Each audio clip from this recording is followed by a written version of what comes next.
Jose Bayani Bailon. Ganun din eh. Kay General Sinas, parang wala nang katapusan tong puro kaugnay dito. Itong si Ian Macabenta naman. Nauna sa atin to sa UP. The world's longest lockdown. Amid the ongoing coronavirus pandemic, the Philippines has unwittingly ensconced itself in the record books as having imposed the longest lockdown in the world. Well, naman kung longest lockdown naman tayo, yan. Eh nakita mo naman ang resulta. Di ba? Nag-research si Ase Chris Roman dito. Tinignan natin in terms of population. Tingnan nyo naman. 800 lang ang patay sa atin. 800 plus. Tingnan nyo. Kung ikukumpara mo sa New York, yung populasyon ng New York parang pareho lang ng Metro Manila. O ilan bang patay doon? Di ba libo-libo? Bakit? Hindi sila nag-lockdown doon eh. Tayo nag-lockdown. Kaya kita mo naman. Ang importante, sabi nga ni Secretary Bello, di ba? Yung buhay ay irreplaceable. Kaya binigyan natin ng kahalagaan ng buhay. Kaya hindi ba na puna na rin natin, ibigyan natin si Tony Lopez dahil sabi niya, lockdown tayo para, para isalba lang natin yung 500 Filipinos. Sabi ko nga Abay, kung di mahalaga sa isang buhay, kami sa pamahalaan, mahalaga at isasalba ka namin, kasama ka na doon, Tony. Kaya, alam po ninyo, we have to open our eyes and our hearts. Tingnan po natin kung paano tumutugon ang ating pamahalaan. Ginagawa po natin ang lahat upang mapanatili ang kaligtasan, ang kalusugan ng ating mga kababayan. At hindi niyo po pwedeng sabihin na walang ginagawa ang pamahalaan kung merong paglalabag sapagkat talagang pinatutupad naman ang batas. At hindi po rin totoo yung sinasabi ninyo na ginagamit itong pandemya upang patahimikin ang mga kritiko. O nakita niyo naman, di ba? Ilang linggo naman tayo nagbabasa ng mga kritiko, ng mga kritisismo. O paano? Kung totoo yung sinasabing pinatatahimik sila, o di sana wala na tayong binabasa mga kritisismo rito kung pinatahimik na yan. Kaya hindi po totoo lahat yung mga pagpuna laban sa gobyerno, kaugnay doon sa ginagamit di umano ang sitwasyon ngayon upang palakasin ang kapangyarihan ni Presidente. Dati na makapangyarihan ng Presidente sa ligang batas, hindi na kailangan palakasin. Ang kailangan ay gamitin niya ang kapangyarihan upang ipatupad niya ang mandato sa kanya ng batas. Ano po ba ang mandato? Simple-simple lang naman po sinasabi ng batas Ang pangunahing tungkulin ng pamahalaan ay pagsilbihan ang taong bayan at bigyan ng proteksyon. Yun ang pangunahing tungkulin ng isang pamahalaan. Sino po bang nangunguna o ang ama ng pamahalaan? Hindi ba ang presidente? So that means, ang pangunahing tungkulin ng presidenteng ito ay bigyan ng proteksyon ang taong bayan at pagsilbihan. Kaya nga ginagawa niya nga ang lahat. Yun ang kanyang trabaho So whether we like it or not, if the law says this, then the law must be enforced.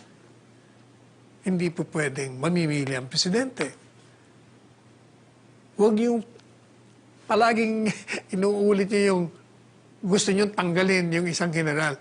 Hindi naman Kailangan kasi meron tayong tinatawag na due process of law. Ano ang ibig sabihin ng due process? It hears before it condemns. Pakinggan muna natin. Kaya nga dinimanda eh. O di pag napatunayan natin, o di kung anong sinasabi ng batas, di rin patutupad ni Presidente. Until such time, wag mo tayo maghatol. Hayaan muna natin, magtiwala tayo kay Presidente. Dahil mulat sa pool naman itong Presidente ito, pinakita niya naman ho sa atin. Nakita naman ho natin kung paano magpatupad ng batas.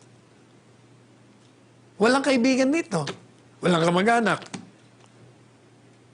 Hindi ba sinabi niya sa atin, napakasakit sa akin ang magtanggal ng kaibigan.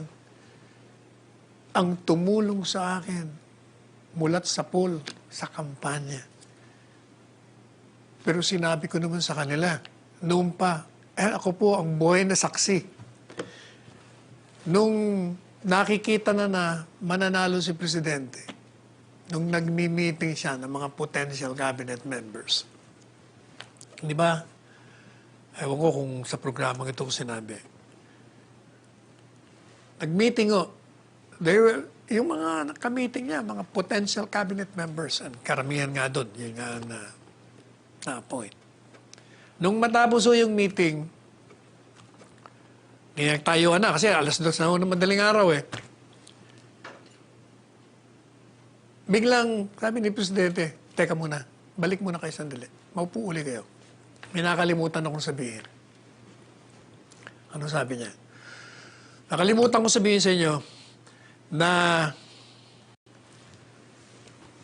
kung kayo maupo na bilang mga membro ng kabinete at lumihis kayo dun sa panukatan ko na walang korupsyon. PI, sabi niya, magpatawaran tayo. Papatayin ko kayo. Siyempre, shock lahat. Of course, ang ibig niya sabihin na papatayin, tatanggalin ka sa pwesto. Hindi naman yung literal na he will kill. But ganun ang Presidente. Kung baga meron na siyang warning ever since. Huwag. Not during my watch. Huwag sa panahon ko. Kaya, pag nagtatanggal po si Presidente ng isang kakilala, kaibigan o kamag-anak, talagang nagdurugo ang puso ng Presidente. Bakit siyempre, kahit anong sabihin nyo, tao rin to na tumulong sa kanya, halos magpakamatay din sa kampanya. Sabi nga niya, yung pala, kaya mo naman pala ginagawa yun para pag nakaupo ka, mga abuso ka naman. O kaya, bilang tungkulin niya na pangalagaan ang kaba ng bayan, bigyan ng proteksyon ang taong bayan, he has to do it. He has to fire people. He has to enforce the law. Kaya kita niyo naman, kahit na yung mga powerful dito sa ating bansa, siya lang ang talagang lumaban. Sapagkat alam niyo naman ng ating kultura dito sa ating bansa, di po ba? Yung mga politiko, ng mga nakaupo, ng mga nakaraan, lahat yan, nagde-defer sa mga mayayaman, sa mga higanting business tycoons. Sapagkat, pagdating sa halalan, kailangan nila ito eh. Ito yung mga bibigay ng mga campaign funds. Kung mga nag-i-invest sila. Kaya pagdating ng panahon, siyempre, maniningil. Yun ang ayaw ng Presidente. Kaya hindi po ba, yun nga naging problema ng Presidente nung siya tumakbo. Ayaw niyang tumanggap ng donasyon sa mga business tycoon. Sapagkat alam niya, darating ang panahon, maniningil itong mga ito. Kaya nga, dahil doon sa kawalan ng kanyang pera, mismong taong bayan na, yung mga gusto sa kanya, on their own, ang gumawa ng mga campaign materials niya. Nagbigay ng mga donasyon. Ang iba, gumawa ng kanilang mga campaign materials, paggawa ng mga t-shirts, kung ano-ano na lang, para lang mailathala ang kandidatura ni Presidente.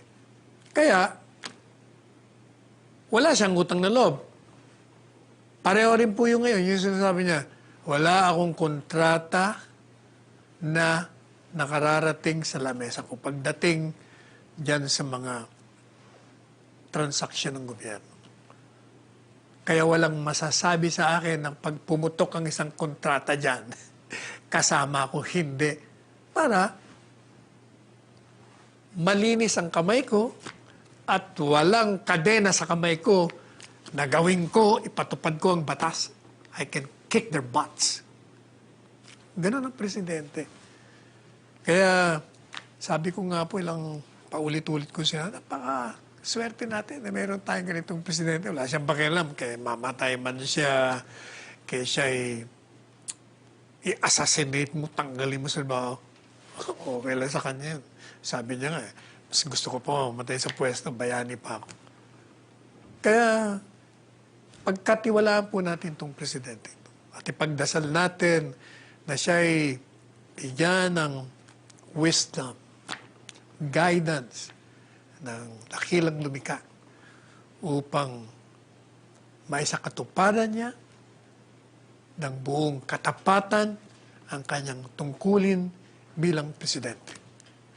At sa ating pong pagtatapos, uulitin na naman natin, stay at home. Kung wala rin lang kayong mahalagang gagawin, sa bahay muna tayo. At kung lalabas naman kayo, wear your face mask, observe physical, safe distancing, and always wash your hands frequently.